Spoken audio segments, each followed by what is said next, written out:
Imagine standing in front of a camera. The software is designed to recognize your face, but it doesn't. It can't see you. You try again, adjust the lighting, move closer, still nothing. Then you pick up a white mask. You hold it in front of your face, and suddenly, the system works. Her name is Dr. Joy Buolamwini, and the moment AI failed to see her, she made sure the world could no longer look away.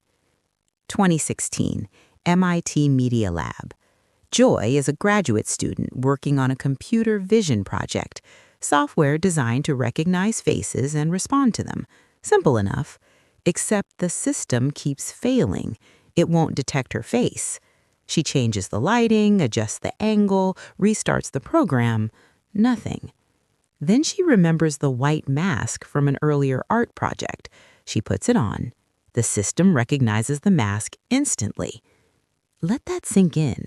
A cutting-edge AI system at one of the world's top research institutions could recognize a white mask, but not a Black woman's face. For many people, that might feel like a frustrating bug. For Joy, it raised a deeper question. Who gets seen when we build technology, and who is rendered invisible? This wasn't just a technical failure, it was a signal. Joy didn't move on. She started testing. Was this just her experience or a part of a larger pattern? She evaluated the system across different faces, lighter skin, darker skin, men, women. A pattern emerged. The darker the skin tone, the higher the error rate. Darker-skinned women were misidentified most often. But intuition wasn't enough. Joy reached out to Dr. Timnit Gebru, another researcher studying bias in AI. Together, they designed a rigorous study. They tested 3 major commercial facial recognition systems, the very systems being sold to governments and corporations worldwide. The results were undeniable. Lighter-skinned men, less than 1% error. Darker-skinned women, up to 34% error. 1 in 3 failures.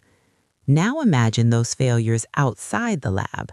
Police departments using facial recognition to identify suspects, border agencies screening travelers, employers filtering candidates. When these systems fail, the consequences don't fall evenly. They fall on the people with the least power. This wasn't just about inaccuracy, it was about harm. In 2018, Joy and Timnit published their findings. The industry could no longer claim ignorance. Some companies paused facial recognition programs. Others defended them. Joy understood something crucial. Research alone wouldn't be enough. So she founded the Algorithmic Justice League, not just a lab, a movement. Its purpose was clear: to expose bias, to center those most affected, and to demand accountability from powerful institutions.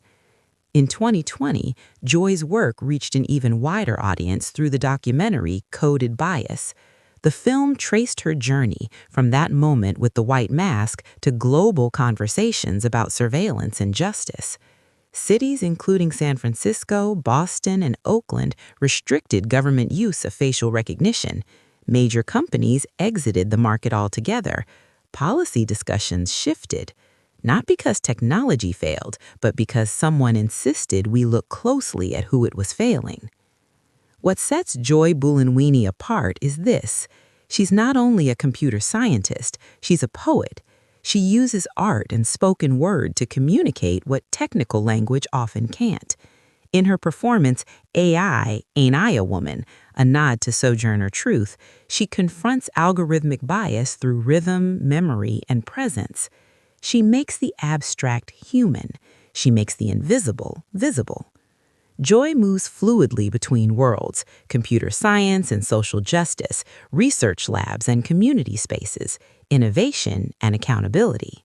She reminds us that good technology isn't just about precision, it's about responsibility. So why does Joy Buolamwini's story matter? Because technology reflects the values of the people who build it.